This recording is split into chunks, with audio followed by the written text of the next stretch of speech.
বাংলা সাহিত্যের কিছু গল্প নিয়ে আমার এক বিশেষ নিবেদন স্তুতি। আপনারা শুনছেন স্তুতি, আমি সৌরভ বেজ আজ নিয়ে এসেছি আপনাদের জন্য একটি নতুন গল্প রবীন্দ্রনাথ ঠাকুরের লেখা রাজারানী। রাজারানী রবীন্দ্রনাথ ঠাকুরের একটি বিখ্যাত গল্প। নারীদের অন্য সব গুণের কথা বাদ দিলেও তাদের চিরকালের শান্ত স্নিগ্ধ কল্যাণী রূপটিই মানুষকে মুগ্ধ করে, নারীর প্রতি শ্রদ্ধা জাগায়। গল্পের রাজাও শেষ পর্যন্ত এক গরিব কাঠকুড়ুনির মধ্যে খুঁজে পেয়েছেন চিরন্তন কল্যাণময়ী স্নেহময়ী নারীকে।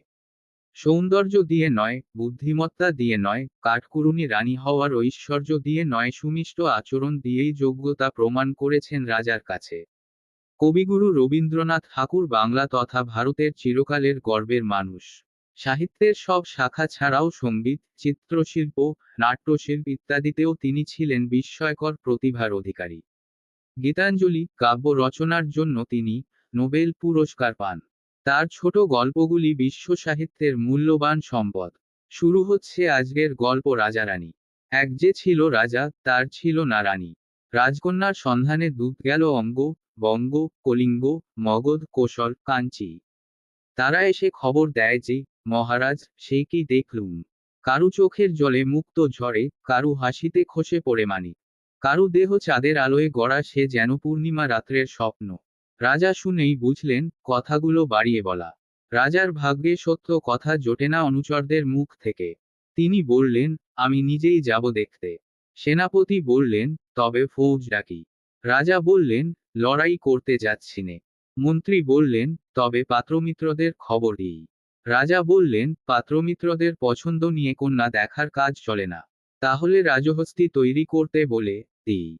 রাজা বললেন, আমার একজোড়া পা আছে। সঙ্গে কয়জন যাবে পেয়াদা? রাজা বললেন, যাবে আমার ছাটা। আচ্ছা, তাহলে রাজবেশ পরুন, চুনি পান্নার হার, মানিক লাগানো মুকুট, হিরে লাগানো কাকন আর গজ মতির কানবালা। রাজা বললেন, আমি রাজার সং সেজেই থাকি, এবার সাজব সন্ন্যাসীর সং। মাথায় লাগালেন জটা, পরলেন কপনি, গায়ে মাখলেন ছাই, কপালে আঁকলেন তিলক, আর হাতে নিলেন কমণ্ডলু আর বেল কাঠের দণ্ড। বম বম মহাদেব বলে বেরিয়ে পড়লেন পথে। দেশে দেশে রটে গেল বাবা পিনাকেশ্বর নেমে এসেছেন হিমালয়ের গুহা থেকে, তার 125 বছরের তপস্যা শেষ হল। রাজা প্রথমে গেলেন অঙ্গদেশে।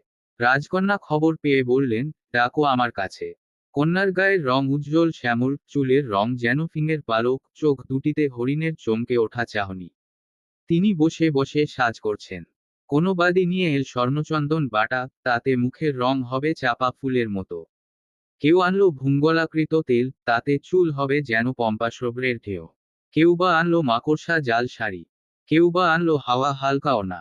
এই করতে করতে 3টে প্রহর যায় কেটে। কিছুতেই কিছু মনের মতো হয় না। সন্ন্যাসীকে বললেন, বাবা, আমাকে এমন চোখ ভোলানোর সাজের সন্ধান বলে দাও, তাতে রাজরাজেশ্বরের লেগে যায় ধাঁধা, রাজকর্ম যায় খুঁচে, কেবল আমার মুখের দিকে তাকিয়ে দিন রাত্রি কাটে। সন্ন্যাসী বললেন, আর কিছু চাই?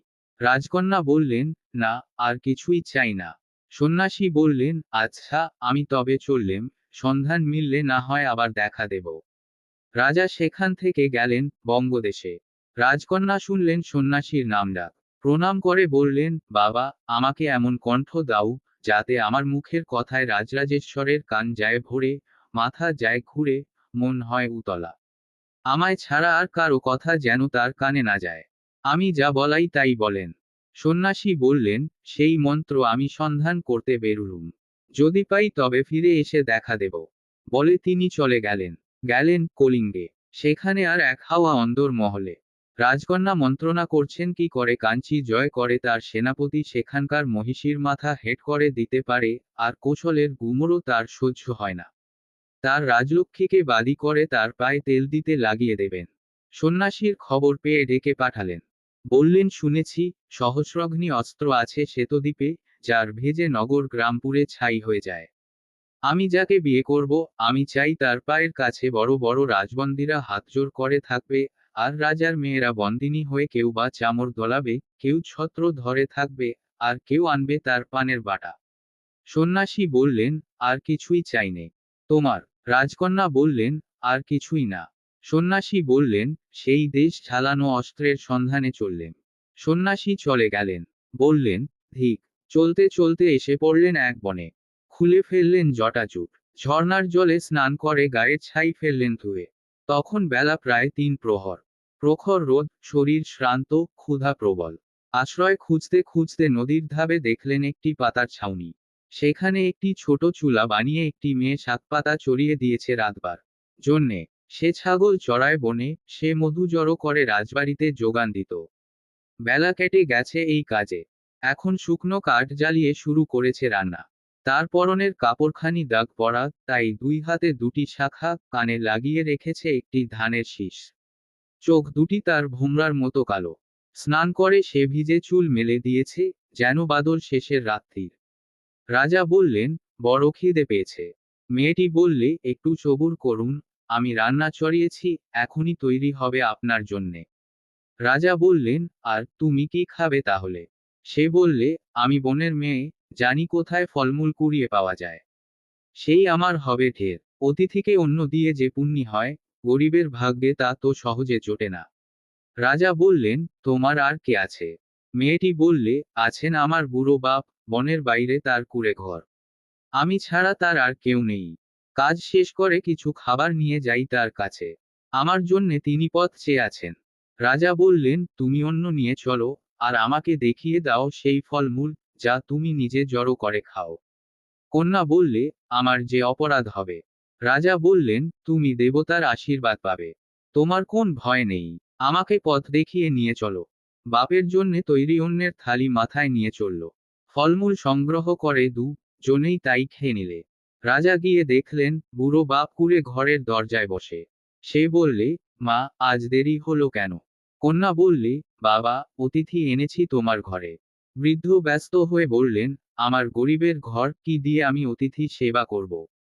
রাজা বললেন, আমি তো কিছুই চাইনে, পেয়েছি তোমার কন্যার হাতের সেবা। আজ আমি বিদায় নিলেম। আর একদিন আসব। 7 দিন 7 রাত্রি চলে গেল। এবার রাজা এলেন রাজবেশে। তার অশ্বরথ সমস্ত রইল বনের বাইরে। বৃদ্ধের পায়ের কাছে মাথা রেখে প্রণাম করলেন, বললেন, আমি বিজয়পত্তনের রাজা। রানী খুঁজতে বেরিয়েছিলাম দেশ বিদেশে। এতদিন পরে পেয়েছি, যদি তুমি আমাকে তোমার কন্যা দান করো, আর কন্যা যদি থাকে রাজি। বৃদ্ধের চোখ জলে ভরে গেল। এলো রাজহস্তি কাঠকুরানি মেয়েকে পাশে নিয়ে রাজা ফিরে গেলেন রাজধানীতে। অঙ্গবঙ্গ কলিঙ্গের রাজকন্যারা শুনে বললে, ছি! আপনারা শুনছিলেন রাজা রানী। রচনা, রবীন্দ্রনাথ ঠাকুর। গল্প পাঠে, সৌরভ বেজ। গল্পটা যদি ভালো লেগে থাকে তবে চ্যানেলটা সাবস্ক্রাইব করে পাশে থাকবেন এবং বন্ধুদের মধ্যে শেয়ার করবেন। আবার একটা নতুন গল্প নিয়ে হাজির হবে স্তুতি।